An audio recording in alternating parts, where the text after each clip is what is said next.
નમસ્કાર દર્શક મિત્રો, સત્યસરા ન્યૂઝમાં આપનું સ્વાગત છે। માંગરોળના શાહપુર ગામે પથ્થરની ખાણ મુદ્દે લોકો પરેશાન થઈ રહ્યા છે, ત્યારે આ મામલે મામલતદાર અને ટીડીઓને લેખિત રજૂઆત કરવામાં આવી।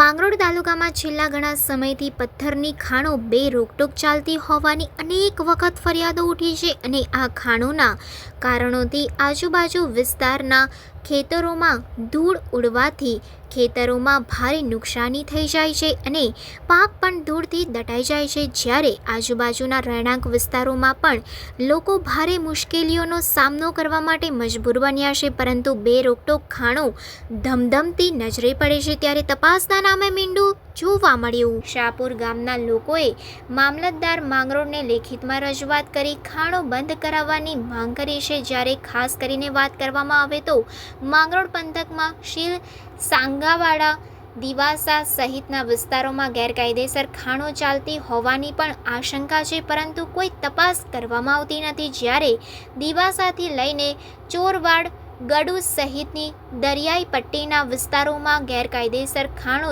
ધમધમતી હોવાની આશંકા છે, પરંતુ ખાણ ખનીજ વિભાગ ઘોર નિંદ્રામાં પોડી રહ્યા છે કે પછી આ ખાડા કાન કરી રહ્યા છે, એવી અનેક ચર્ચાઓ સંભળાઈ રહી છે। મારું નામ હિમાંશુ રામજીભાઈ સગારકા છે। હું શાહપુર ગામથી આવું છું।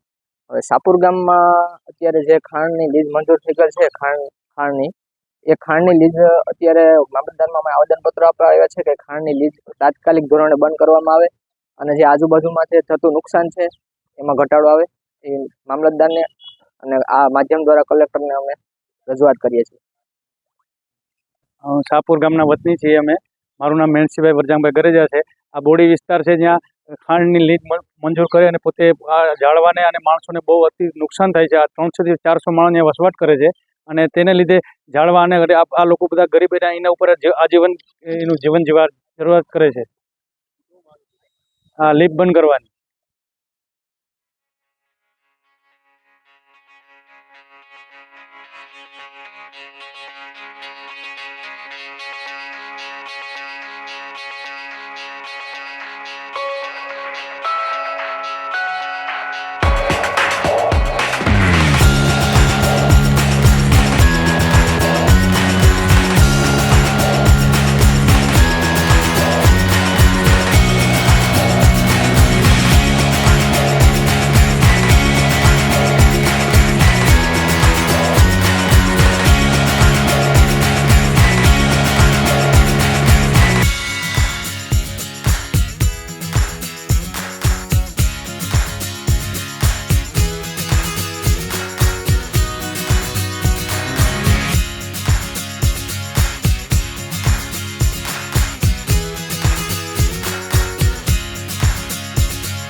સમાચારોની ઝડપી અપડેટ માટે હમણાં જ સત્ય સ્વરાજ ન્યૂઝ ચેનલને લાઇક, શેર અને સબસ્ક્રાઇબ કરો।